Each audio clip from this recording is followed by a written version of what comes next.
하나님 말씀 보겠습니다. 하나님 말씀 사도행전 2장 1절로 13절까지 말씀 보겠습니다. 사도행전 2장 1절로 13절까지 말씀.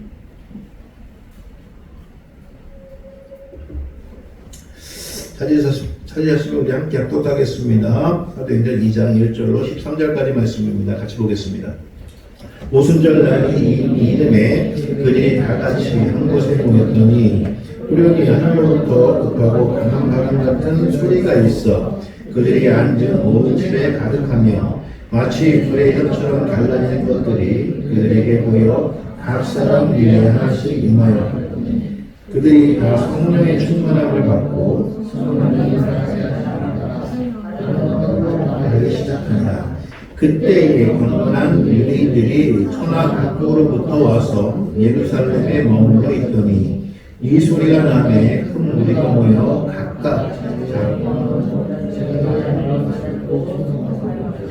다 놀라 신기하게 여겨 이르되 보라 이 말하는 사람들이 다 갈릴리 사람이 아니냐 우리가 우리 각 사람이 나는 것 방언으로 듣게 되는 것이 어떻게 되느냐 우리는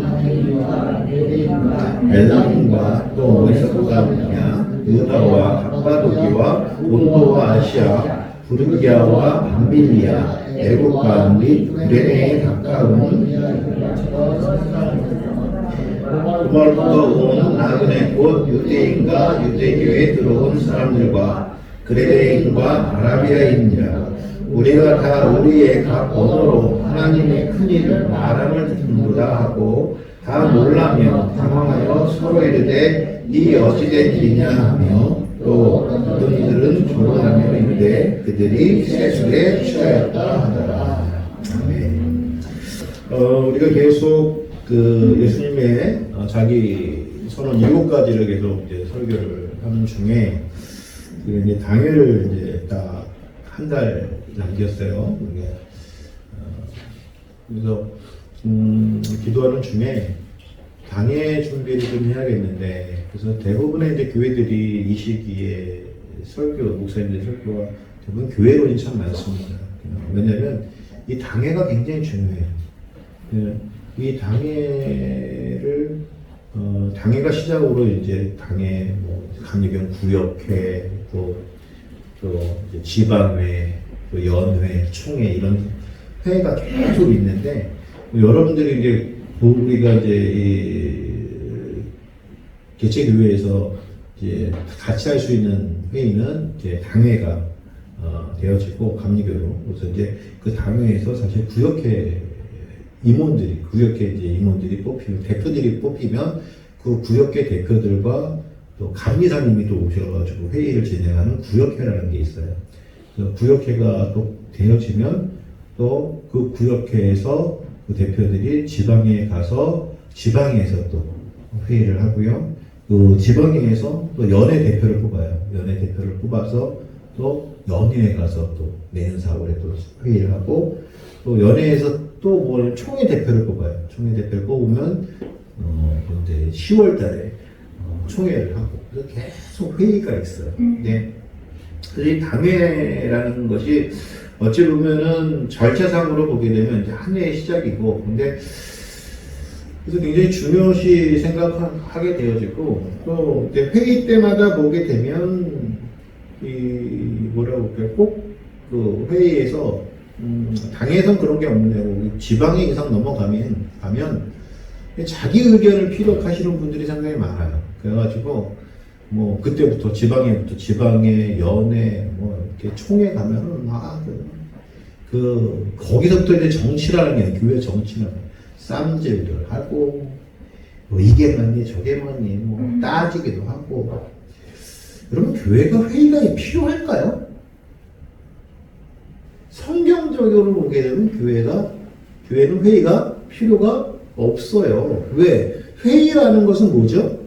사람과 사람의 이야기를 통하여 사람들의 계획을 수립해 가는 거잖아요. 그걸 하기 위해서 회의라는 걸 하잖아요. 그렇죠? 근데 사실 성경은 사람들의 생각으로 교회가 이끌어가는 게 아니잖아요. 그렇죠? 오직 무엇으로? 하나님의 말씀으로 이끌어가는 것이 교회라고요. 그래서 사실은 회의라는 것 자체가 별 의미는 없어요. 그러나 우리가 또 감리교다 보니까 이제 당회를 이제 제가 하겠다. 근데 그 당회라는 것은 뭐 감리교회에서 얘기하는 어떤 그런 뭐 순차적인 회의를 진행하기 위한 당회가 아니라 우리 교회가 앞으로 2024년에는 어떻게 사역할 것인가라는 것들을 서로가 공유하고 서로가 함께하고 또 그것이 하나님 말씀이다라는 것들을 서로가 확인하면서 우리가 정말 하나의 마음으로 또 한 해를 지내야 되지 않을까라고 해서 이제 당회를 하는 겁니다. 그래서 그 당회에서는 서로의 역할 분담이 있을 것이고 또 그 역할 분담을 통하여 내가 그 역할을 잘 맡을 수 있을지 없을지 여러분 준비하면서 이제 당회 준비를 해가는데 그래서 제가 생각해 예수님의 자기 선언을 설교하다가 그걸 살짝 내려놓고 그 다음으로 이제 살짝 내려놓고 이 11월 한 달은 당회 준비를 위해서 그럼 교회가 무엇이고 그 안에서 성도들이 사역한다는 게 무엇이고 내가 하나님 앞에 사역으로 영광 돌린다는 건 무슨 의미인가라는 것을 한 달 동안 설교를 할 겁니다. 그래서 이 설교를 통하여 하나님은 이런 교회를 원하시고 성경은 이런 교회를 말하고 있구나라는 것들을 저와 여러분들이 동의하고 공감하시고 그리고 같이 내년도 2024년도에 사역을 하실 거예요. 저 역시도 마찬가지로 제가 말씀드렸던 것처럼 교회가요. 자, 교회가 어떤 계획을 세우든지요. 교회는 다수결의 의견으로 의견을 정할 수 있다 없다? 없어요. 다수결이 아니에요. 교회는 만장일치예요. 왜? 하나님의 말씀은요, 모든 사람들에게 이루고 모든 사람이 아멘해야 될 말씀이거든요. 그래서 교회에서 회의를 통하여 다수결로 뭘 결정하겠습니다 라는 것은 없어요. 이것이 하나님의 말씀이 아니면 하나님 말씀이 아닙니다 라고 얘기를 해요. 그래서 한 사람도 반대하면 교회는 하지 말아야 돼요. 왜? 그것이 교회예요. 자, 근데 어떤 분들이 얘기를 해요. 그러면은 교회 신앙생활을 많이 하신 분들도 있고 적게 하시는 분들도 있으면 어떻게 합니까? 그런 이야기가 이제 이 한 달 동안의 설교 가운데 우리가 쭉 스며들 겁니다. 그래서 여러분들이 생각하는 당회가 무엇이고 교회에서 의견을 피력한다는 것이 어떤 것이고 이런 것들을 조금 우리가 다시 한번 물론 지금 잘 하시고 계신데 그래도 다시 한번 살펴봄으로 말미암아 우리가 내년도에 또 사역을 더 잘했으면 좋겠다라는 생각이 듭니다. 그래서 오늘은 오순절 교회라는 제목을 가지고 말씀을 나눕니다. 이 오순절 교회는 왜 그러냐면 모든 성서신학자라든가 모든 목사님들이 초대교회의 첫 번째 교회 그러면은 바로 이 본문을 가지고 오순절 교회를 첫 번째 교회라고 다들 인정하세요. 물론 예수님이 계셨을 때에 제자들의 무리들이 있었고 예수님을 따르는 무리들이 있었지만 예수님의 교회는 그러니까 교회는 예수님께서 십자가에 못 박혀 죽으시고 나서 그리고 부활하시고 승천하신 이후에 성령께서 오셔서 이 땅에 성령으로 인도함을 받는 자들이 이제 모이는 것을 이제 그때부터 교회 에클레시아라고 하기 때문에 사실 예수님께서 모임, 제자들의 모임 이런 건 교회라기보다도 공동체예요. 예수 공동체, 제자 공동체, 그리고 예수님 따라갔던 자들의 모임. 그리고 우리가 신학적으로 보게 되면, 성경적으로 이 교회의 시작이야 라고 한다면, 바로 이 오순절, 오늘 사도행전 2장 1절부터 나오는 이 오순절 교회의 시작으로 보는 거예요. 그래서 여러분 처음 시작할 때는요, 어떤 일이든, 어떤 모임이든, 처음 시작할 때 가장 순수해요.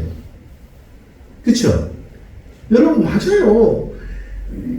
그래서 처음 신앙이 첫사랑이 중요한 거예요. 처음 신앙이 왜 귀하냐면요, 처음 사랑이 하나님을 사랑하고 첫 신앙이 가장 순수한 사랑이기 때문에, 신앙이기 때문에 하나님은 그 사랑을 기뻐하시는 거예요.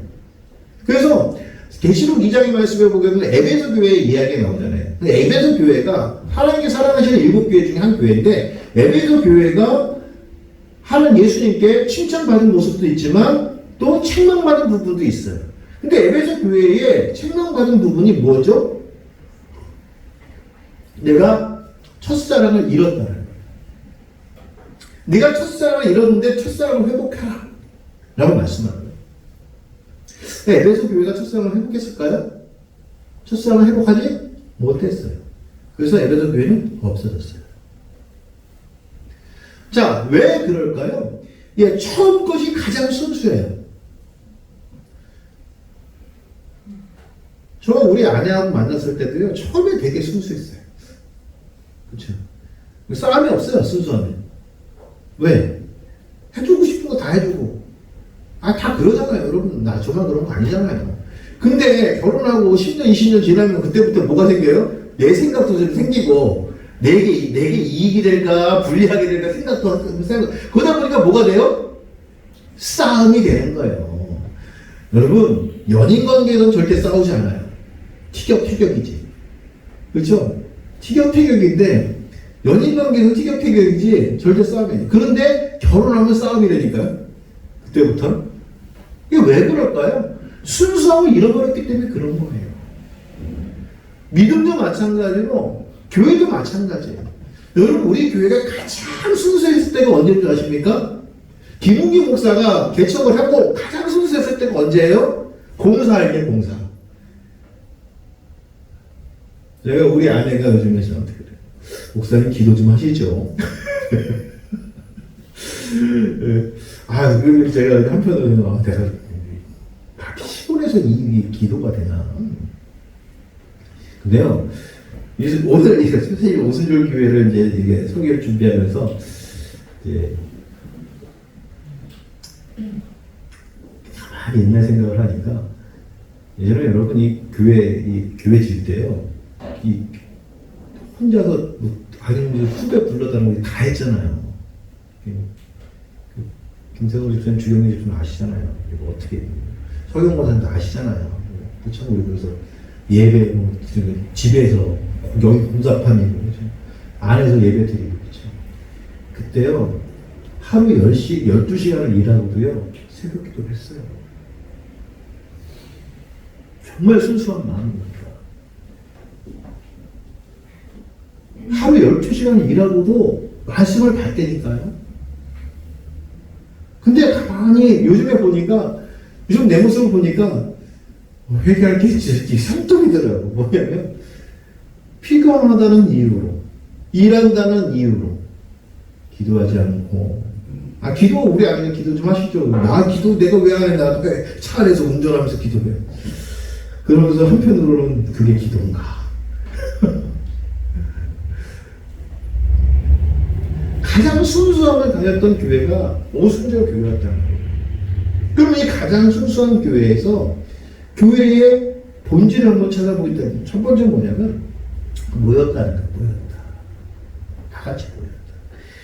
그래서 1절 말씀을 보게 되면 오순절 교회는요, 오순절 날이 이름에 그들이 다 같이 한 곳에 모였더니, 제가 지난번에도 말씀드렸지만 교회 에클레시아는 무엇이냐면 부름받은 자들의 모임이다. 에클레시아가 교회거든요.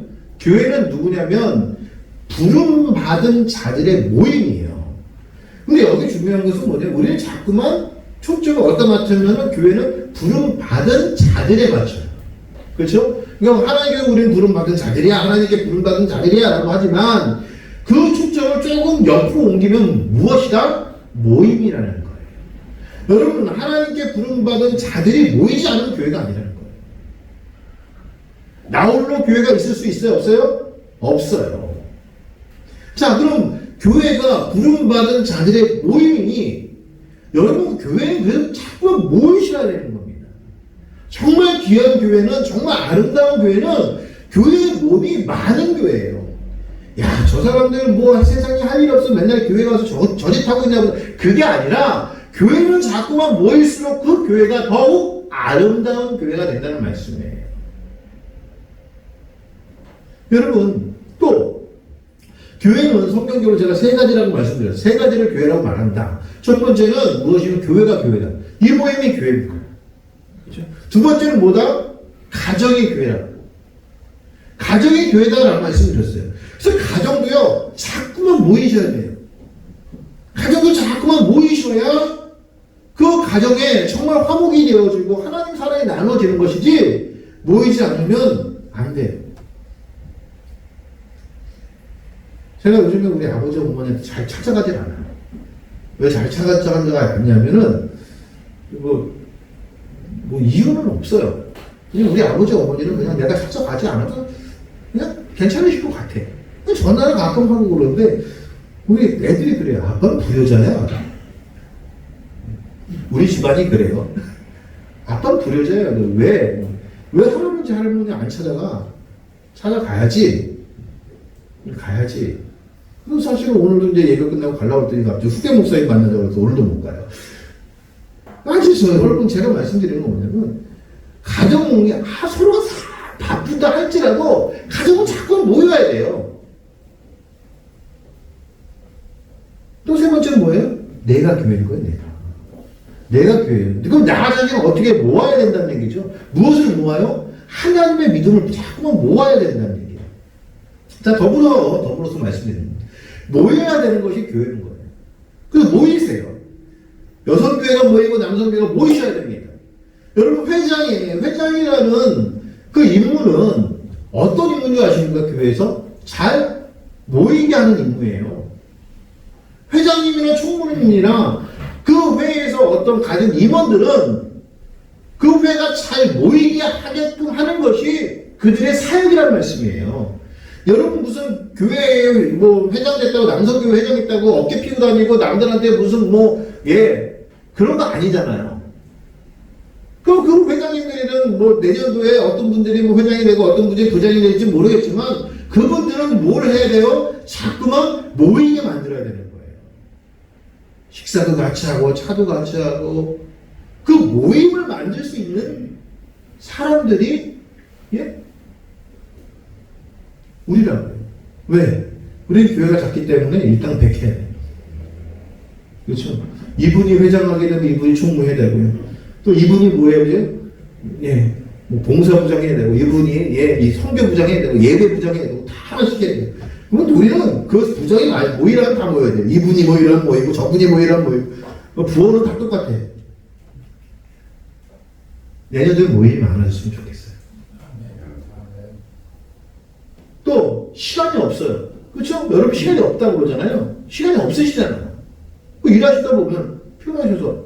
그러면 적어도 모임을 맞출 때 누구에게 맞춰야 돼요? 제일 바쁜 분에게 맞춰야 되죠. 예전에는요, 제가 그러기도 했어요. 제가 청년회장 때 가만히 생각하면 진짜 열심히 했거든요.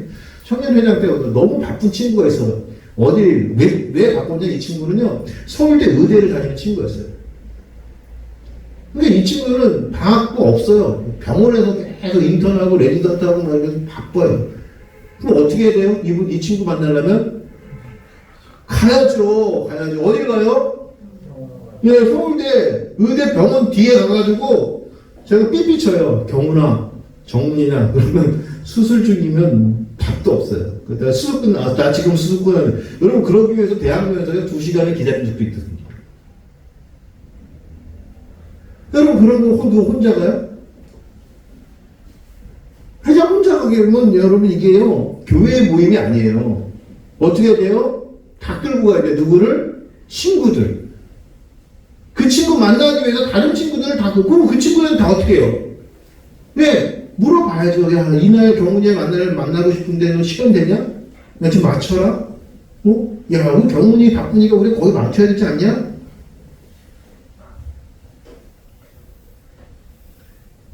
이 경훈이라는 친구, 그래서 이제 제가 회장을 그렇게 했어요. 이 경훈이라는 친구가요, 소천했습니다. 제가 벌써 몇 년 됐어요. 수술을 하고 너무 피곤했는지 아침에 일어나지 못했다던데 그냥 소천했어요. 근데 그 아버지가 나중에 말씀하는데 김웅기라는 친구의 이름에 수식어가 붙었는데 뭐냐면 나를 사랑하는 친구 이렇게 붙어있다는 거예요. 내 전화번호에 나를 사랑하는 친구라고. 그러니까 지가 좀 사랑해 주지. 여러분 제 말씀은 뭐냐면 가장 바쁜 분한테 맞춰도 나 혼자 맞추는 것이 아니라 교회가 맞춰가는 거예요. 교회가 맞추는 거예요. 그래서 그런 모임이 있어야 된다는 말씀이에요. 그럼 내년에 반드시 그런 우리 교회가 그런 모임이 되었으면 좋겠어요. 여러분 한 분 한 분이 다 그런 생각을 가지셨으면 좋겠어요. 또요, 이 모임은요 그냥 모여지는 것이 아니에요. 예수님의 말씀에 순종하여 모이는 거예요. 인간의 생각 때문에 인간의 어떤 필요한 것 때문에 모이는 것이 아니라 예수님의 말씀 그것 때문에 모이는 거예요. 예수님께서 사도행전 1장 4절의 말씀을 보게 되면 그렇게 말씀하십니다. 사도와 함께 모이사 그들에게 분부하여 이르시되 예루살렘을 떠나지 말고 내게서 들은 바 아버지께서 약속한 것을 기다리라. 자, 예루살렘 떠나지 말라고 했어요, 예수님. 근데 예루살렘 떠나지 않는 것이 이들한테 상당히 위험한 일입니다. 왜요? 예수님이 왜 십자가에 죽으셨죠? 예, 로마에 대항하는, 그쵸? 왕 중에 왕이잖아요. 그 왕으로 돌아가신 거잖아요. 반역자로 돌아가신 반역죄라니까. 그러니까 예수님께서요, 뭐 태형이 아니라 그냥 쳐서 쫓아내고 이런 게 아니라 십자가에 죽였다고요. 반역죄이기 때문에. 그럼 그 예수님을 따라던 제자들은 다 어떤 사람들이에요? 반역자를 따랐던 사람들이에요. 만약에 로마 공병이 잡히면 어떻게 돼요? 자기들도 죽을 수 있어요. 그래서 예수님께서 말씀하셨어요. 예수를 살려면 떠나지 말라는 거예요. 그래서 여러분 생각해 보세요. 예수님이 죽으셨다는 얘기를 듣고 엠마오로 향해 가는 두 제자의 이야기가 있잖아요. 엠마오가 뭐 그들의 고향이잖아요. 고향으로 돌아가는 거예요. 뿔뿔이 다 흩어지는 거예요. 근데 예수님이 엠마오 제자를 찾아오셔가지고 성경을 풀어주시니까 어떻게 해요? 다시 돌아서 예루살렘을 가는 거 아닙니까? 여러분, 하나님 말씀, 우리 주님의 말씀에 순종한다는 것이, 그래서 내가 교회에 모일 수 있다는 것이 얼마나 큰 복되는 건지 몰라요. 근데 우리는 자꾸만 내 생활 때문에, 내 상황 때문에 교회에 모이면 떠나려고 합니다. 나는 바빠서 안 돼. 나는 힘들어서 안 돼. 나는 뭐 이래서 안 돼. 저래서 안 돼. 자꾸만 떠나려고 해.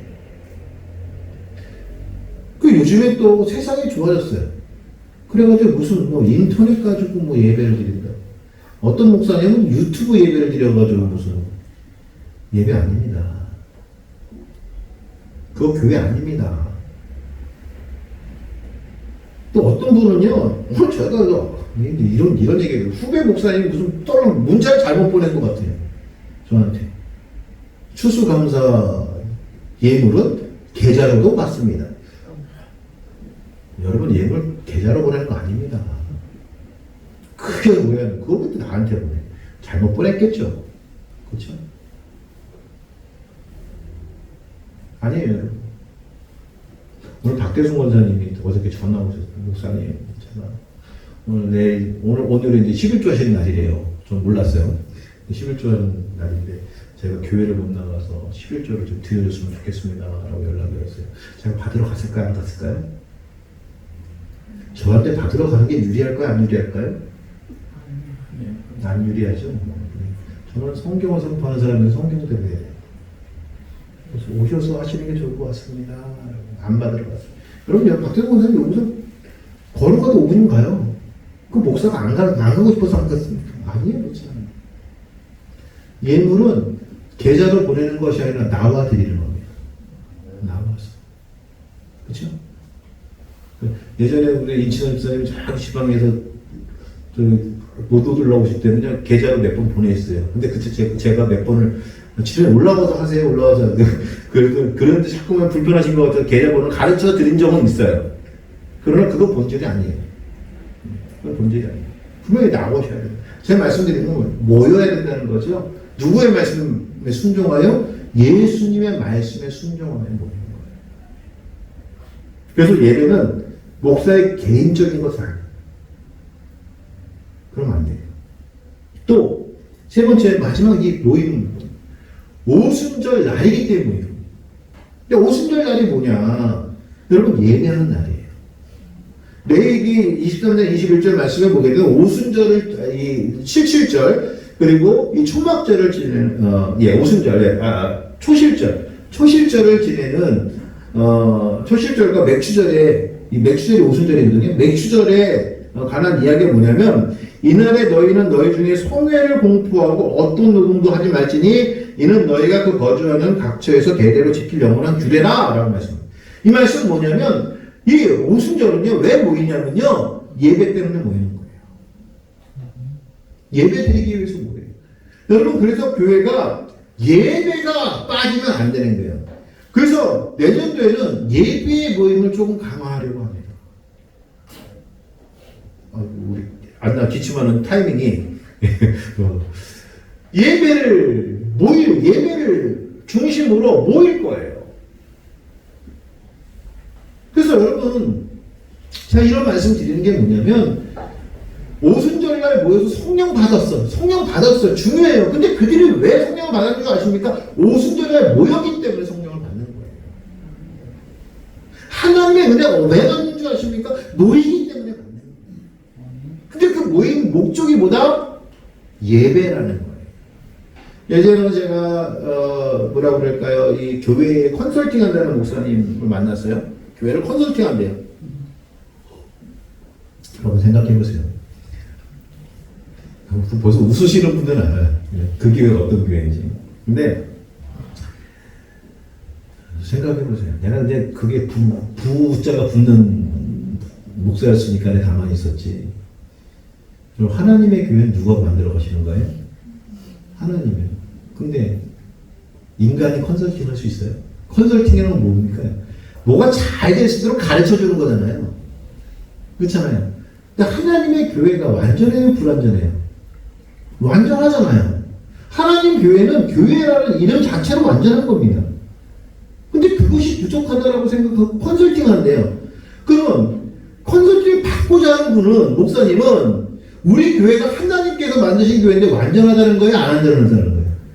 하나님께서 만드는데 우리 교회는 완전하지 않다는 거예요. 부족한 교회라는 거예요. 그러니까 컨설팅을 받는 거거든요. 1차적으로 틀렸죠. 2차적으로 컨설팅을 하시는 분은 그 교회, 하나님께서 세우신 교회가 모자라 그거 잘못된 거야. 그냥 내가 가르쳐 줄게. 이게 컨설팅입니다. 그러면 그게 맞아요? 그러면 여러분 생각해. 교회에 세미나를 한대, 목사들. 세미나.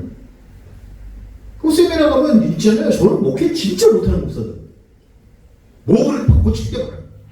이것도 해야 되고 저것도 해야 되고. 제가요 설교를 1시간 한다고. 여러분 제가 설교 1시간 하는 거 여러분 지켜오세요? 안 지켜오시죠? 아멘? 어떤 분이 아니 저는 알아요. 여러분들이 제가 왜 설교를 길게 하냐면 우리 오후 예배가 없잖아요. 그러니까 오전에 할 거, 오후에 할 거 다 한꺼번에 하다 보니까 1시간을 하는 건데 오후 예배가 생기면 좀 줄일 수 있어요. 근데 여러분들은 좀 싫은 내색 안 해요. 근데 우리 저 선배 목사님은 그래요. 야 교회 말하는 첫 번째 비결이 뭔 줄 알아? 뭔데? 설교 긴 거.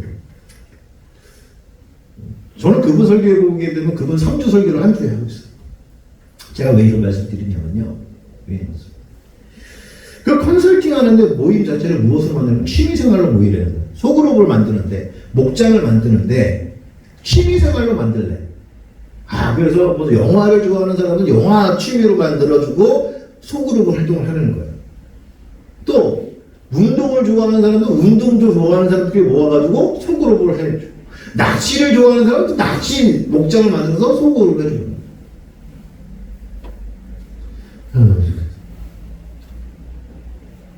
여러분, 그러면 영화를 좋아하는 사람은 목적으로 만들어주면 뭐예요? 그들은 목적이 영화 보는 거예요.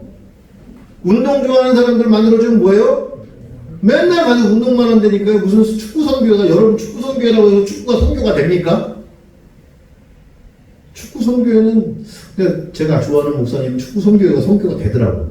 근데 하여튼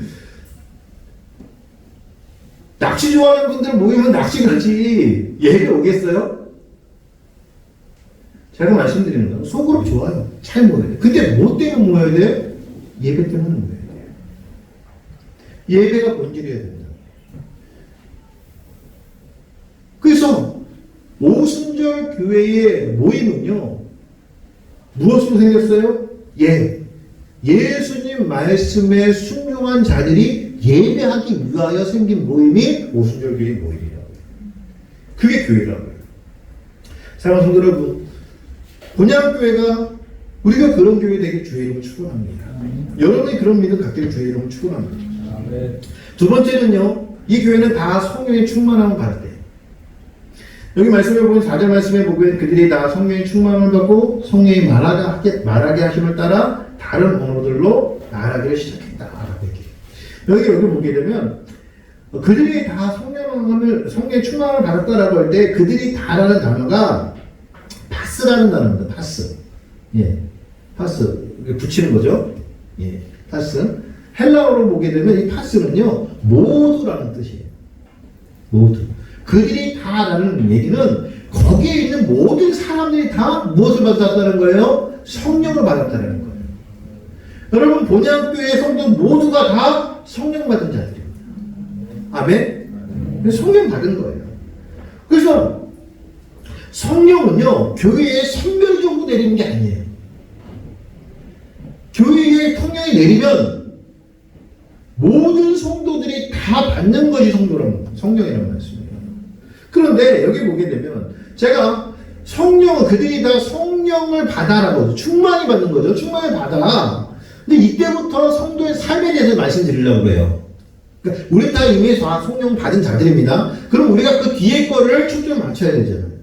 거기에 오늘 말씀을 보게 되면 뭐라고 말씀하냐면 성령이 말하게 하심을 따라 다른 언어로 말하기 시작했다는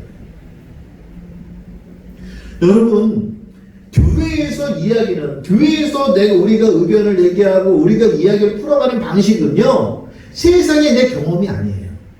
내가 책을 많이 읽어서 그 책에 좋은 것을 들춰가지고 그걸 뽑아내는 게 아니에요. 예전에 제가 진짜 설교를 모를 때는 그렇게 설교했어요. 책을 읽다가 정말 좋은 구절이 있으면 그걸 그대로 카피했다. 거기에 맞춰 설교를 써. 그러기도 했어요. 그런데 성경 알고 보니까 그게 아닌 거예요. 여러분, 우리가 교회에서 나누는 대화는요, 성령이 말하게 하시는 거예요. 성령이 말하게 하심을 따라서 말할 수 있어야 된다는 말씀이죠. 그러니까, 근데 여러분 생각해보세요. 이게 인정이 안 되면 그것이 안 되는 게 뭐냐면, 나만 성령 받았어 라고 생각하게 되면 다른 사람의 이야기가 통해요, 안 통해요? 안 통해요. 그래서 제가 교회는 이게 중요하다는 거예요. 뭐죠? 모두가 다 성령 받은 자들이라는 거예요. 나만 성령 받은 것이 아니라 나만 쓰임받아. 정도의 차이는 있어요. 성령의 정도의 차이는 있겠지만 여러분 충만히 받았다는 거, 그릇이 이만한 데에 충만히 받는 것과 요만한 데에 충만히 받는 건 좀 다르겠죠. 그렇죠? 그러나 분명한 것은 어떤 그릇이는 하나님 충만하게 채우신다는 말씀이죠. 그러니까 그 충만을 받아 말하게 하는데 내가 성령이 좀 더 많이 받았으니까 내 말이 오라. 이건 뭐죠? 다른 사람이 성령을 받지 않았다는 것이 그 밑바탕에 깔려있다고요. 그래서 교회는 성령이 말하고 성령이 답하는 거예요. 그러면 성령이 말한다는 것이 무엇일까? 저는 깊이 한번 생각해 보세요. 교회는 성령이 말하게 하심을 따라 성도들이 다른 언어로 얘기했대요. 언어가 달라서 우리 성령 받으면 여러분 많이 바뀌어요? 물론 방언하시는 분들은 많이 바뀔 수 있어요. 그건 진짜 개인적인 은혜입니다. 은사입니다. 그러나 방언을 못하는 사람들은 성령 받은 게 아닌 것이 아니라 이것은 언어에 대한 다른 이해가 필요하다는 거예요. 그건 뭐냐면 다른 언어라는 것은 뭐냐면 세상 사람들이 말하지 않는 다른 방식의 언어를 얘기하는 거예요. 그래서 성도가 성령을 받으면 가장 먼저 무엇이 바뀐다? 말이 바뀌는 거예요. 안 돼라고 했던 것이 해볼까로 바뀌는 거예요. 당신 잘못했어. 라고 하는 것보다는 내가 좀 더 생각해 볼게로 바뀌는 거예요. 말이 바뀌는 거예요. 그래서 성령은 그것이 뭐냐면 성령의 인도하심이라는 거죠. 그리고 말을 할 때도 마찬가지로 예수님이 말하시는 거예요. 뭐라고 하냐면 소경을 인도하면 다 죽게 되어져. 그렇죠? 남의 눈에 티를 보지 말고 내 눈에 들보를 봐라. 이 말은 다 무슨 말씀이냐면 성령 받은 자들은요, 나 자신을 보게 되는 거예요. 남을 보는 것보다는 나 자신을 보게 되는 거예요. 그게 성령의 일이에요. 그 다른 언어로 얘기한다는 건 뭐냐면 내 중심에서 이야기하는 것이 아니라 상대방의 입장에서 이야기를 해주는 것. 그것이 성령의 말하게 하심을 따라 다른 언어로 이야기하는 거예요. 또 요한복음 14장 17절 말씀을 보게 되면 이렇게 이야기합니다. 성령에 대해서 그는 진리의 영이라 세상이 능히 그를 받지 못하나니 라고 해요. 저는 여기서 굉장히 큰 것을 깨달았어요. 세상은 성령을 받지 못했다는 거예요. 그렇죠? 성령을 요한복음 14장 17절 말씀 찾으시는 분들이 계셔서 제가 알려드려요. 요한복음 14장 17절 말씀을 보게 되면 그는 진리의 영이라 세상은 능히 그를 받지 못하나니 라고 얘기해요. 그럼 세상은 성령을 받았어요? 못 받았어요? 성령을 못 받았다는 얘기죠. 그러면 세상에서 이야기하는 것이 교회에 이야기가 될 수가 있을까요? 세상에 이야기하는 방식으로 교회가 그 방식을 취할 수 있을까요? 그럴 수 없어요. 그래서 교회는 세상과 같지 않은 거예요. 세상은 성령을 받지 못해요. 그렇기 때문에 세상은 성령 받지 않은 것대로 나아가는 거예요. 근데 요즘 교회들이 이것을 착각하는 거 있어요. 세상 사람이 좋아하는 것이 마치 교회가 문턱을 낮추고 그들과 함께하는 것이 그들을 교회로 데려오기에 전도하기에 쉽겠다라고 생각해서 세상의 방식을 쫓아가는 교회가 간혹 있어요. 근데 이거 잘못했다고요. 왜요? 세상은 성령을 받지 못해요. 그래서 성령 받은 우리는 하나님 말씀대로 갈 수밖에 없다는 거예요. 그러면서 뭐예요? 이놈들을 보지도 못하고 알지도 못한다는 거예요. 성령에 대해서 못해요. 그 성도는 성령의 말하게 하심을 따라서 말하고 언어가 바뀌어야 되는데 세상 것을 향해서 세상 것을 보고 배울 수 있느냐? 그렇지 않다는 거예요. 또요. 주님께서 말씀하신 거예요.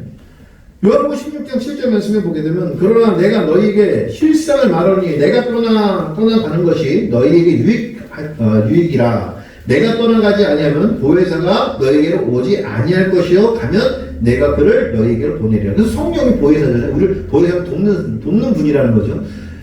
예수님께서 성령을 통해 우리를 도우시는데 예수님 떠나가시면 성령 오신대요. 근데 거기 보게 되면 보혜사가 오게 되면 그가 와서 무엇에 대하여? 죄에 대하여, 의에 대하여, 심판에 대하여 세상을 책망하리라. 그러니까 여러분 성령은 세상을 책망하시는 분입니다. 그렇죠? 근데 우리가 그 세상을 받아들일 수 있어요? 없어요? 없어요. 그래서 교회는 세상과 다른 거예요. 이 시대의 최고의 안타까운 건 뭔지 아십니까? 교회가 세상에서 뭐가 잘 된다면 따라가는 거. 제발 좀 그 카페 좀 안 했으면 좋겠어. 카페는 뭐 하는 곳이죠? 돈 버는 곳이잖아요. 그렇죠? 교회는 돈을 버는 곳입니까? 교회는 돈 버는 건 아니에요. 카페 안 했으면 좋겠어. 그냥 교회끼리 우리도 카페잖아요. 커피 내려서 서로 그러려고 우리가 이렇게 모임의 공간을 만드는 거지. 우리가 여기 커피 판다고 생각해 보세요. 좀 안 했으면 좋겠어. 근데 그렇게 하면 좋다고 해서 조금 큰 교회를 보면 일찍 가면 죄다 다 카페야. 그렇게 하더라도 그냥 그렇게 하더라도 교인들끼리는 모여서 너무 좋잖아.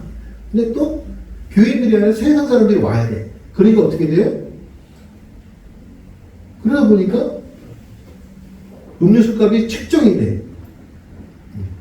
그럼 여러분 음료수값이 책정이 되면 어떻게 돼요? 장사가 되는 거죠.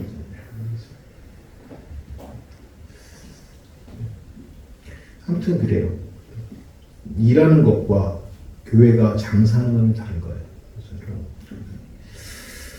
생각에 책망하신데 우리 그 생각을 따라갈 수는 없다는 거죠. 또 16장 13절 말씀, 요한복음 16장 13절 말씀에 그러나 진리의 성령이 오시면 그가 너희를 모든 진리 가운데로 인도하시리니 그가 스스로 말하지 아니하고 오직 들은 것을 말하면 우리가 성령의 말하게 하심을 따라 성도가 다른 언어로 말한다고 그랬잖아요. 근데 우리가 성령의 말하게 하심을 따라 한다 그러면 우리가 성령을 들어야 돼요. 성령의 말씀을 들어야 되잖아요.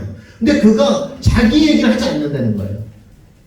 누구 얘기를 하는 거예요? 오직 들은 것을 말하며 장래 일을 너에게 알리신다. 이게 누구에게 듣는 거예요? 성령도 아버지 하나님께 듣는 거예요. 그래서 성령의 역할은 아버지 하나님이 말씀하게 하신 것을 성도에게 전하는 성도, 그것이 성령의 역할이에요. 그러니까 우리가 성령을 통하여 듣는 음성은, 하나님의 말씀은 무엇이에요? 하나님의 말씀이에요. 그렇죠? 성령이 자기가 만들어 말하는 게 아니라는 거예요. 그래서 고린도전서 2장 10절 말씀에 보게 되면 오직 하나님이 성령으로 이것을 우리에게 보이셨나니 성령은 모든 것 하나님의 깊은 것까지도 통달하시느니라 라고. 왜?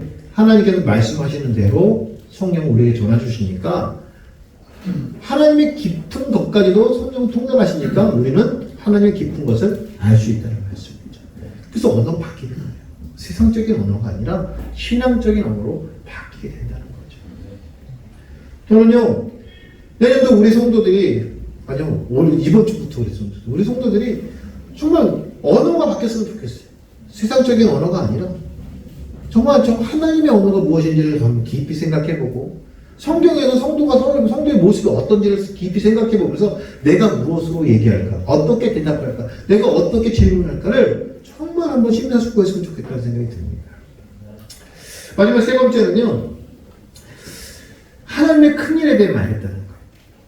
오늘 본문 10절 말씀에 보게 되면 10절 이하예요. 9절 말씀, 9절 이하. 우리는 바데인가 메데인가 엘람인가 또 메소포타미아 유대와 갑바도기아 본도와 아시아 블루기아와 밤빌리아 애국과 및 구레네에 가까운 리비아 여러 지방에서 사는 사람들과 로마로부터 온 나그네 곧 유대인과 유대교에 들어온 사람들과 그렇죠? 쭉 얘기하는데 11절 말씀 중요하죠. 그레데인과 아라비아인들이라 우리가 다 우리의 각 언어로 무엇을? 하나님의 큰 일을 말함을 듣는도다. 여러분 여기 성도들이요 많은 곳에서 왔어요. 수많은 곳에서 왔던데 왜 그럴까요? 이 사람들이 어떤 사람들일까요? 신앙이 있는 사람들일까요? 없는 사람들일까요? 예? 신앙이 하나님을 아는 사람들일까요? 모르는 사람들일까요? 모르는 사람들일까요? 여러분 우리 정말 초점 말씀드리는 오순절이잖아요. 오순절 3대 절기잖아요. 3대 절기는 반드시 이스라엘 사람들이나 유대인들은 다 어떻게 해요? 성전으로 모이잖아요. 각국에 있어서 다 모여야 된다고요. 그렇죠? 그래서 여기 말씀에 유대인과 뭐죠? 예? 우리가 유대교에 들어온 사람들, 개종한 사람들이라는 말씀이죠. 이 사람들이. 이 사람들은 하나님 아는 사람들이에요. 그렇죠? 그리고 이 사람들이 어떤 사람들이냐면요. 성경 말씀을 보게 되면 5절 말씀을 보면 그때에 경건한 유대인들이 천하 만국으로부터 모였대요. 여러분 여기에 그래서 이렇게 막 나열돼가지고 어디서 오고 어디서 오고 이 사람들이요 그냥 유대인들이 아니라 경건한 유대인이라고. 경건한 유대인. 그렇죠? 근데 이들이 뭘 몰라요? 예수 그리스도를 몰라. 십자가를 몰라요. 부활을 몰라요. 예, 맞아요. 여기서 하나님의 큰일이라는 것은 무엇이냐면 제자들이 전한 말씀이 무엇이냐면 이들이 하나님을 모르는 게 아니에요. 하나님의 기적을 얘기하는 것이 아니라는 말씀이죠. 이들이 얘기를 들었던 것은 뭐냐면 예수 그리스도가 십자가에 죽으시고 부활하시고 그로 말미암아 이스라엘 모든 죄를 다 속량하셨다라는 하나님의 그 큰 일을 얘기하는 거예요. 왜? 베드로 사도행전 3장 이하에 보면 베드로가 설교한 설교의 내용을 이야기하는 것이거든요. 이들이 들었던 내용이 그거거든요. 하나님의 큰 일을 말하는 거예요. 누가? 성령을 받은 자들이 하나님의 큰 일을 말하는 거예요. 그러면 여러분 여기 진짜 중요한 게 있어요. 제가 이걸 보고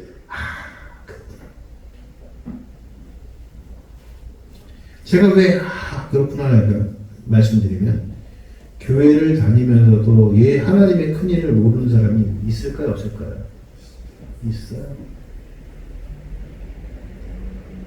교회를 다니면서 하나님의 은혜를 모르는 사람들이 있다니까요. 그냥 교회 나오면 좋고 즐겁고 다른 사람 만나는 게 좋고 사업도 좀 잘 되고 이런 목적.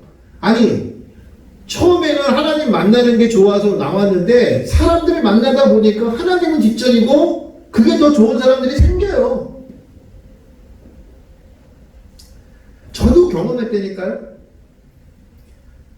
저도 교회에 나오면서 교회 친구들이 너무 좋아서 금요일 저녁부터 모여서 토요일 하루를 그냥 온전히 같이 지내요.